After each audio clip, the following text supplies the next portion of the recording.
So let's write the acid dissociation constant expression for this process for the reaction of phosphoric acid with water. Now, for phosphoric acid, some of you all may recognize it as a polyprotic acid, but we are just talking about the first ionization.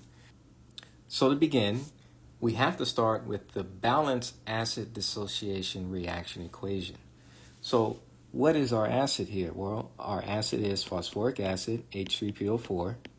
It's an acid, so it's aqueous. It is reacting with water, and water is our solvent as well.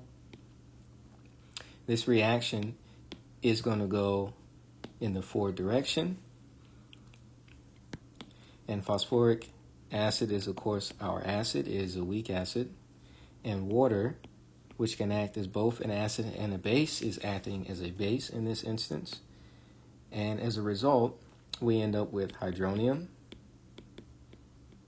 ions and a conjugate base to this acid, which is H2PO4 minus.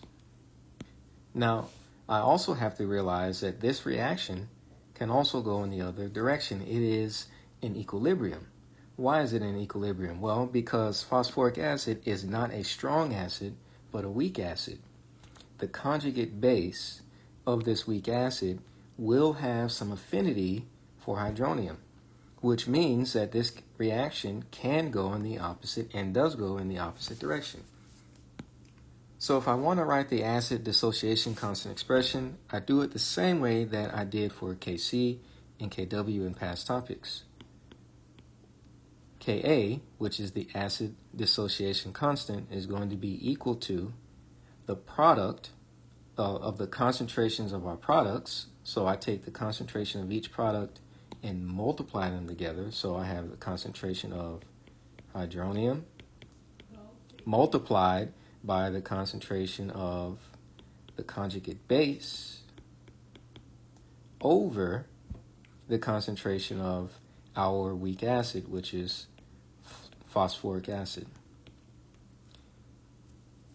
And again, we would not multiply this by the concentration of water because water is eliminated from this acid dissociation constant expression, since it is the solvent present in an enormous amount compared to the other substances.